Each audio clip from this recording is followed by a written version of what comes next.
Hey, it's Matthew Cudmore, and welcome to Story Behind the Stone. Today, we're joined by Anoma Pieris and Arthur Tsakonas of the University of Melbourne to talk about the Yokohama War Cemetery and their exhibition, Eucalypts of Hodogaya. The exhibition is on display until August 2026 at the landmark Shrine of Remembrance in Melbourne, Australia. Stick around for this one, where we explore how architecture, commemoration, and diplomacy came together on the peaceful grounds at Yokohama. Anoma and Arthur, thanks for joining the show, and to our listeners, thanks for tuning in.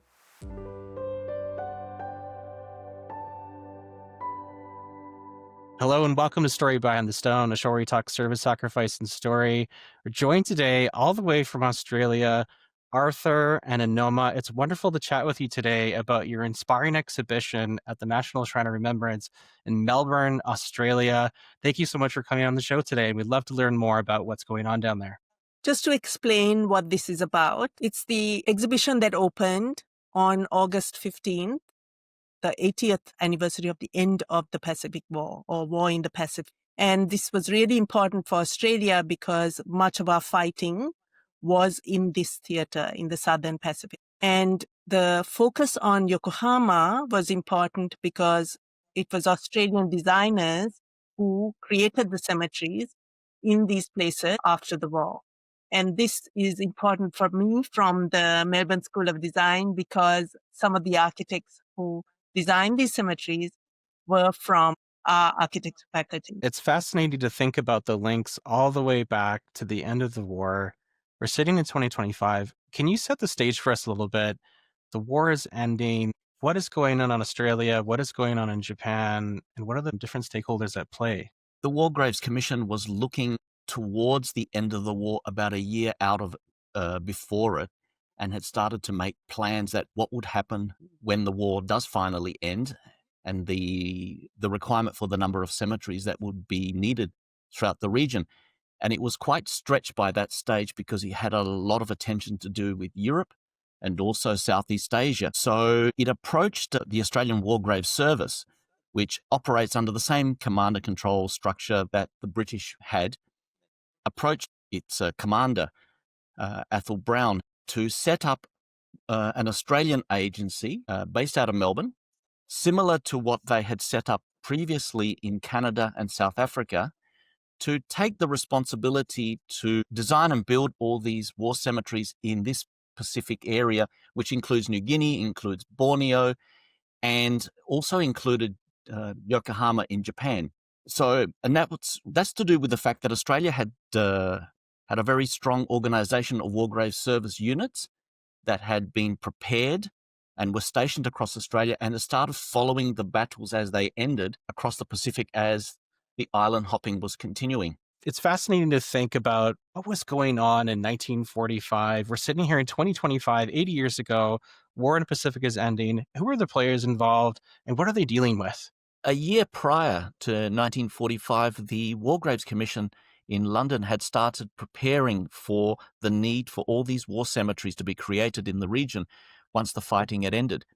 And because they were quite stretched with the commitments they had in Europe and also Southeast Asia, they turned to the Australian War Graves Services and their commander, Brigadier Athol Brown, to establish an Australian agency that could design and build the cemeteries in our region over here, which includes New Guinea, which includes the Southwest Pacific, Borneo, and also Japan. And it was essentially modeled after the same structure that the Canada had, South Africa had, as these independent agencies, but under the purview of the Imperial War Graves Commission, as it was called then. 1945 rolls by, the war ends. Australia dispatches a unit of its War Graves services to Japan alongside the American teams that were on the ground to begin the process of recovering, or firstly identifying who had died in the camps, identifying where the remains were, a lot of which were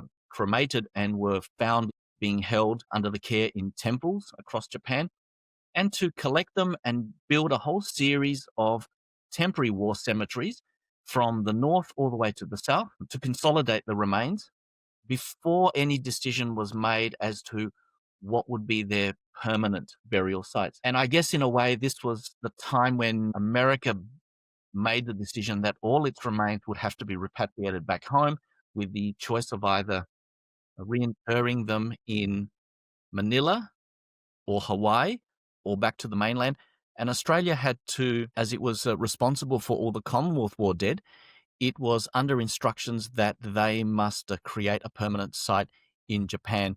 And from there, they settled on Hodogaya, just a few kilometers to the west of the Yokohama port, and began designing in June 1946. We do have a large American audience that listens to this, and there's pretty significant ties between the Americans and Australians leading up to this and how they fought the war. Did you want to just maybe give a little bit of history to that too for our American audience? Hopefully many of your listeners would know MacArthur was based in Australia. There was a sizable contingent of troops, of US troops that were based out of Melbourne before being moved up to the northern parts of Australia.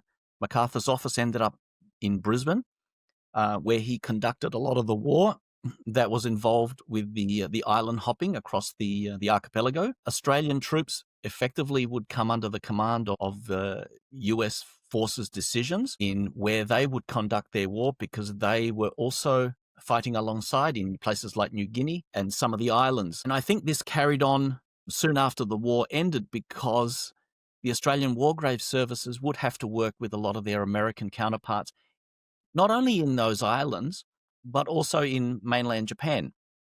And I think in a way, it sort of concludes that early stage of Australia's shift towards an American alliance or an American dependence, where once upon a time it was more focused towards a UK support. And I guess that comes about from the fall of Singapore, where we really felt on our own here, this far away from the rest of the world. And it was America that was our immediate allies that was going to support us. Thanks for creating that picture there. Now you're working with the Shrine of Remembrance, and you have an exhibit there. Why don't you explain a little bit about your exhibit? When we pitched the idea of the exhibit to the shrine, we wanted to focus on reconciliation. And this was because we felt that 80 years on, to have an anniversary with a message of victory in the Pacific or defeat of the Japanese was really unnecessary. We needed to focus on reconciliation because the current environment globally called for a real shift in our understanding away from war and towards peacemaking. And in order to do this, we worked with Japanese partners and friends in Japan to gather information, and they were very generous in providing it to us and also working with us in bringing together two sides of the story, from Japan and from Australia. And what made it possible, additionally, was the fact that the ANZAC agency, this architectural unit that was based in Melbourne, worked with Japanese architects and contractors and suppliers in creating this cemetery. And because they worked with them, the cemetery is quite unique. If you imagine your typical British lawn cemetery, it integrates several nationalities into one large, spectacular sweep of British lawn with headstones. In Hodogaya, the lawn cemetery is split into different sections, which are for different nationalities, and it's embedded in a Japanese hide and reveal garden.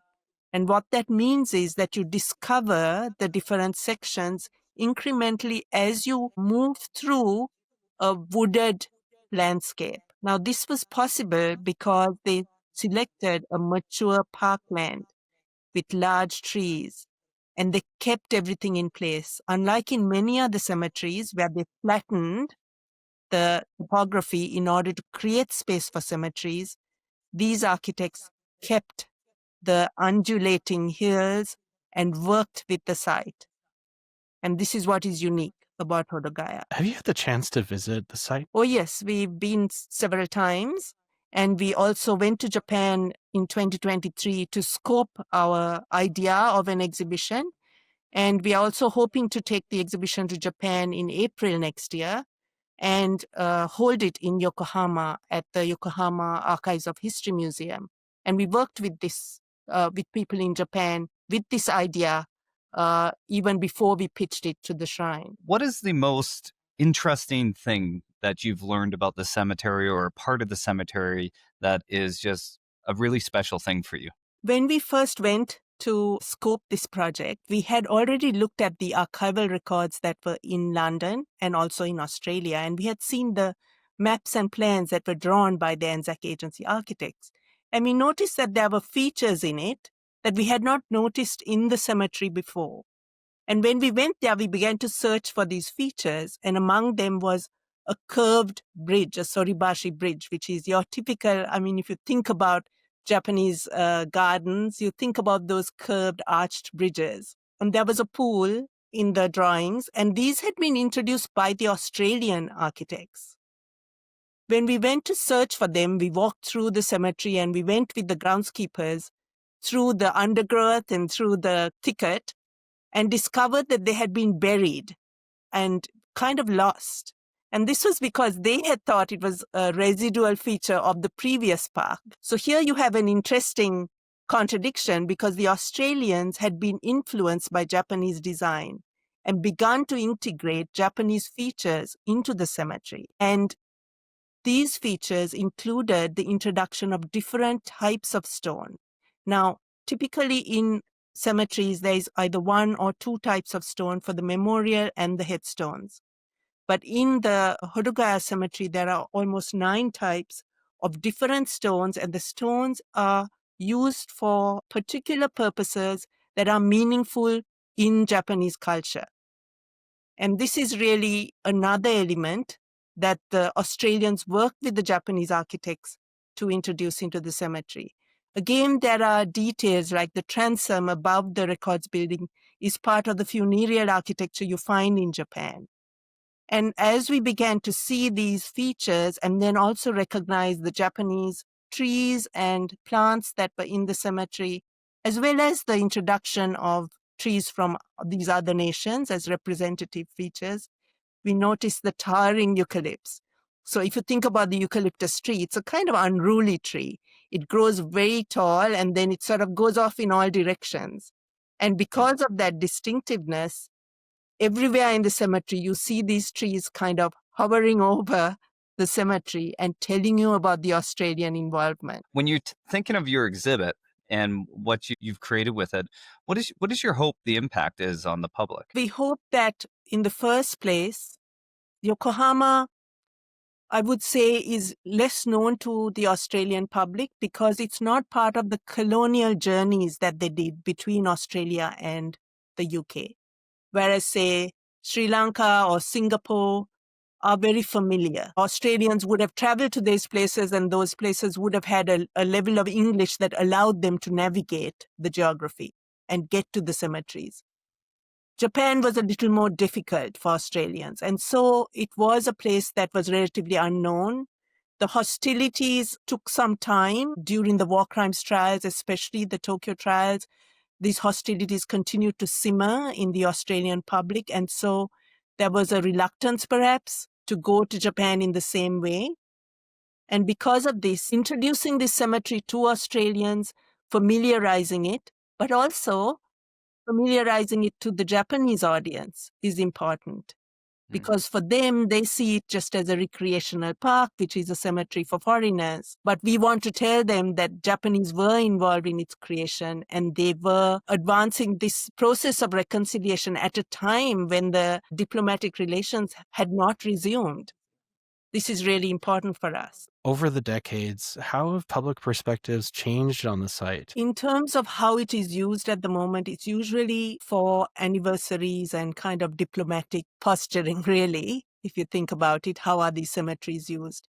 And what happens is in many countries, and I'm from Sri Lanka, so I can speak to this. In Sri Lanka, we call it the English cemetery, and really, we don't visit it. We don't see it as part of our history or our culture because it's part of a colonial legacy that we view with some animosity, I would say. And also we feel it wasn't part of our war. It was part of, something that Britain kind of advanced. And this is the sentiment in many places. The differences I found in some parts of the world, for instance, in northeastern India or the Philippines, is because they have a predominantly Christian or Catholic population who can relate to the symbolism of the cemetery. There is slightly different sentiment.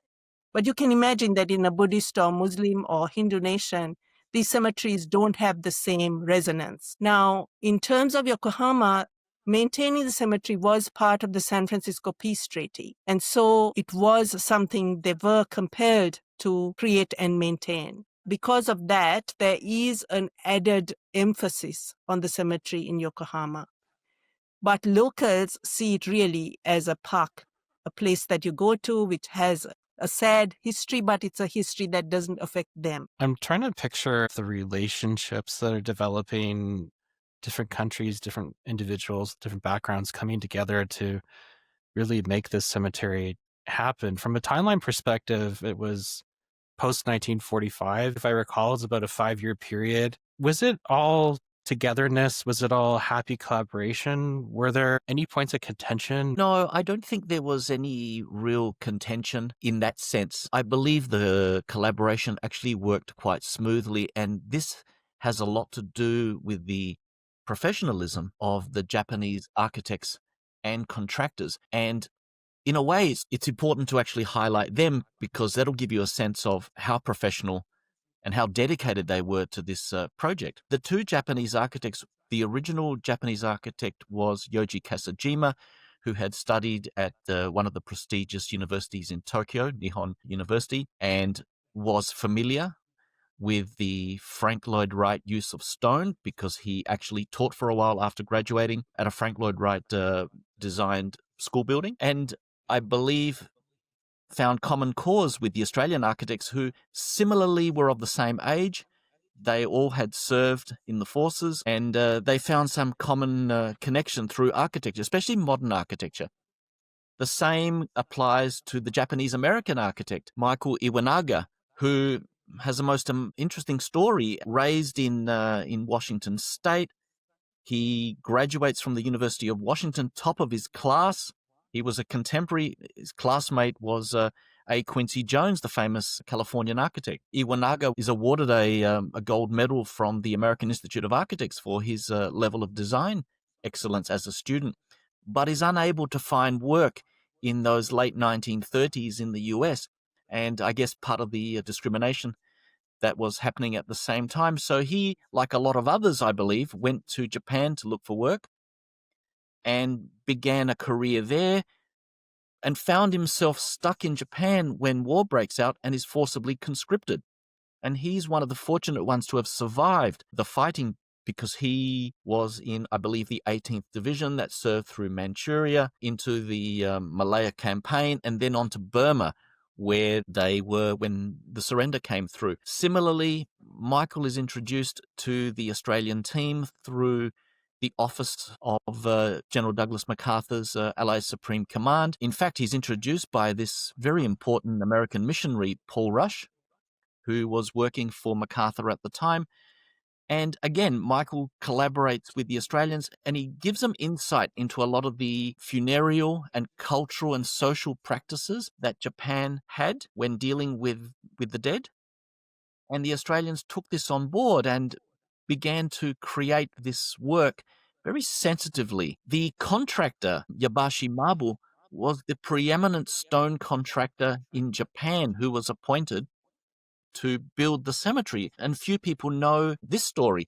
Yabashi Mabu have a lineage through their family that goes back to the 7th century with one of the original emperors of the Japan state.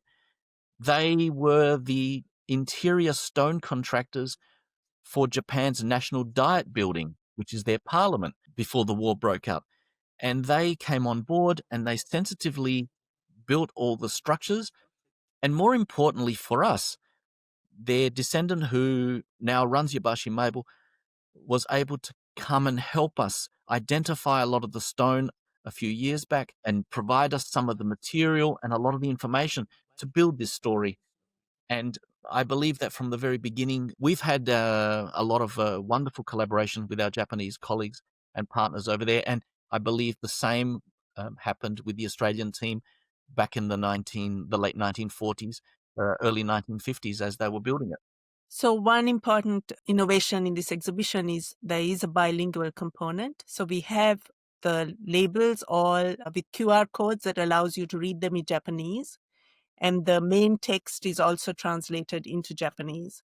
And that's an important aspect of this exhibition, as well as once we take it to Japan, we expect the Japanese audience then to have a more Japanese language representation with some English to corroborate it. What are the messages of reconciliation you hope people take away from your exhibit? So I think it's multi-scalar. I mean, at the larger scale, we really want the public sentiment to turn away from war and towards reconciliation. And that's because we are, disturbed by what is happening today in the world. And then at a more transnational level, it's really because I myself in Sri Lanka grew up in Colombo, walking distance from one of these cemeteries. And I want to think about the future of these spaces. They are beautiful green oases in rapidly built up cities. And in order for them to continue, they need to become meaningful to local populations. And local populations need to have a stake in what is going on through a shared history of what happened during that period. And I think that shared history has been missing from the way these stories have been represented. And it's only beginning to be talked about. On the one hand, by the CWGC, by beginning to include the African and Indian stories of the war. You must remember 2.5 million Indians served in the Second World War. And on the Australian side, to include Indigenous service. So now we are beginning to recognize and identify who among the Australians were Aboriginal or Torres Strait Islander service people, and also in the Pacific, who were the Pacific Islander service people who were buried in these cemeteries. This is a very important change in our understanding of these cemeteries. And this is where exhibitions play an important part, especially if you can have the exhibitions in both places, in Australia and Japan, or in Australia and New Guinea, which is what I'm hoping to do next. I'm really glad you spoke to that, because the focus of the CWGC recently on non-commemoration has been a very important project. In the spirit of non-commemoration or sharing those stories, is there any story that you've come across that has really touched either of you in the work that may be poignant? So one of the stories that I've been looking at is also of Indigenous service. For example, there are a number of Aboriginal servicemen who are buried at Kranji in Singapore. And one of the stories that we both pursued was of a particular individual whom we traced back to his mission in regional New South Wales. And we went with his grandson, Leslie Knox,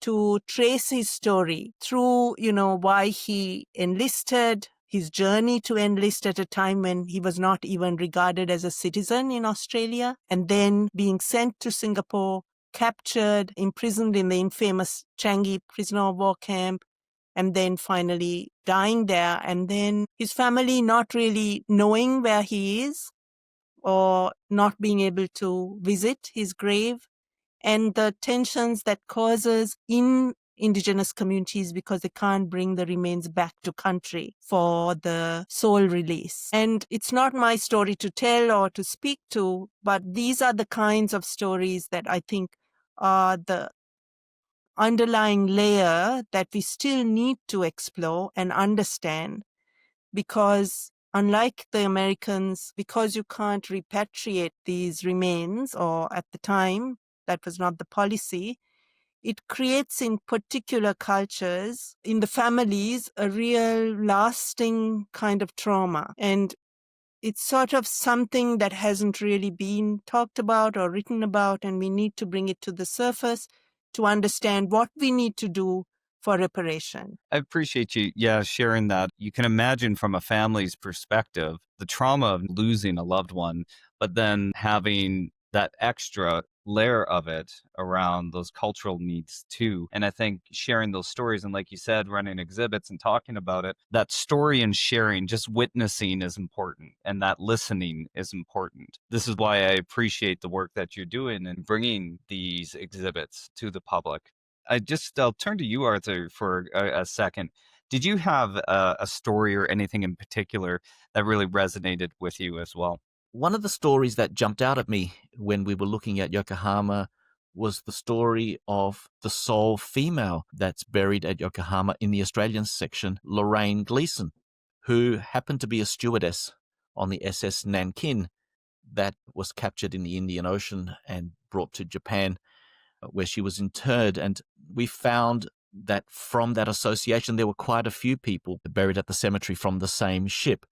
And it sort of points to the fact that not only were there combatants that are buried in Japan, but also civilians. And one notable civilian is a gentleman called Len Harrop, who had served in the Second World War. In fact, he had served in the battalions that had followed on through the Normandy campaign in Northeast Europe, and he became a war graves officer who was tasked with recovering the Commonwealth dead on the Thai-Burma Railway before taking up a position as the second supervisor for Yokohama War Cemetery. Len Harrop had made Japan his home. He lived there for 50 years and was involved with bringing a lot of notable dignitaries around the cemetery, but also maintaining it personally, introducing more Japanese plants amongst the plants and trees that were there, and keeping an eye on it very carefully over that period, so much so that when he passed away in the UK, his remains were brought back to Japan, and he's buried in the post-war section at Yokohama. And again, this is one of those stories that often gets missed. Another instance is in the case of Australia. There are a lot of uncles, for example, that are buried in Yokohama, because these were young men who never had a chance to, get married, have a family, and have descendants. And through an exhibition such as ours, I discovered one of my own students currently that I'm teaching. His grand uncle is buried in Yokohama. And for them, just to reconnect again with that story, which is otherwise a missing family member, is a wonderful thing. There's actually quite a large post-war section, and we see these in Commonwealth War Graves Commission sites often, but they're not kept in the records of the Commonwealth War Graves. So I always have a deep curiosity who's buried in those post-war plots. Do you happen to know why this is a larger post-war plot? You just have to imagine that the cemetery is being constructed between 1946 to 1951 when it was dedicated. In 1950, the Korean War breaks out. Australia also had, well, not just Australia, there was the British Commonwealth Occupation Force that was assisting the Americans in the occupation of Japan. And a lot of its members passed away whilst on duty in Japan. But again, there were members who died in the Korean War who were brought back and buried at Yokohama, and the post-war plot was developed for them. So it doesn't come strictly under the Second World War register of deaths, which the Commonwealth War Graves Commission ordinarily maintains, but they are there nevertheless, and they've chosen to bury them in this plot. The interesting thing also about this post-war plot, which a lot of people haven't realized, is that it was the original site of what we call a chukanhai, or a memorial to the lost souls, as they would say in Japan, and it was built in the 1930s to commemorate the Japanese war dead of the Russian-Japanese War and the Sino-Japanese War. And they would have annual ceremonies at this site to commemorate their own dead, and it had ashes within this memorial. And one of the policies immediately after the occupation of the country through MacArthur was the demilitarization of ideology across the nation. And part of that was to remove any such structure that represented this militarization. And one of the casualties of that was this monument. So you can see this space had a sacred space in the Japanese imagination before it became a cemetery. And the stone that was dismantled from this memorial goes into building part of the cemetery itself, the main cemetery. It was something that was happening across all of Japan, this urgency to demilitarize that ideology that saw Japan get involved in the war in the first place to some extent. I am not quite sure whether or not this monument itself was necessary to be demolished because, again, it was a memorial to another nation's dead in previous wars. Do you destroy all such remnants of their past history just because you occupy the country? I don't know, but it's something that happened and it's something that we should remember. For anybody in the public who's interested in learning more, where do they go? What can they go and see? Is there websites? Can they go see it in person? What do they need to know? So the main website would be the Shrine of Remembrance website, which is Victoria's Shrine of Remembrance in Melbourne, Australia.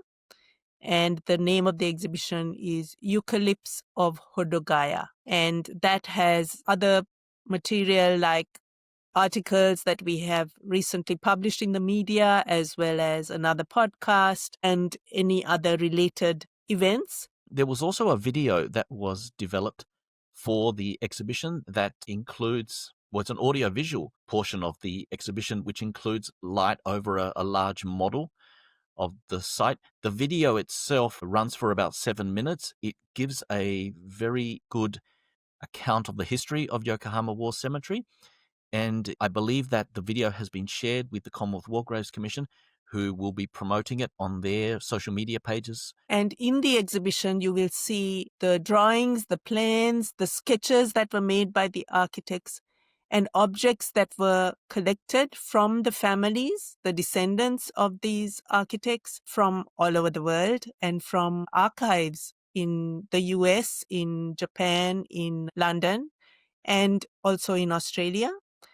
And some of these objects are really quite remarkable. For example, Alan Robertson was one of the initial architects of the Anzac Agency, and his story is really quite compelling because he was an officer who served in Malaya and was captured at the fall of Singapore and ends up being transported to Japan, where he served his time as a POW in Japan before being released. And he carries with him on this journey from the beginning of the war all the way through to his incarceration at the Zensuji prisoner of war camp, a suitcase of his artifacts, his Bible, a book that he was given by the Red Cross Association, and also he kept a collection of sketches and drawings that he taught other prisoners of war about architecture, the history of architecture, and designed their homes. And we have all of this collection on display at the exhibition. It's going to be on till August 2026 before it moves to Japan. Is that correct? It is on for a year at the Victoria's Shrine of Remembrance, and we hope to take a travelling component of this exhibition to Japan to open on Anzac Day in 2026, which is April the 25th, a significant day for Australia. It's probably their most significant national day. It's really, really neat to see the impact that you're both having, whether it's in the classroom in Australia or in Japan. And it was just such a thrill to chat with you both. I hope you'll come back because I think we'll be talking cemeteries with you again.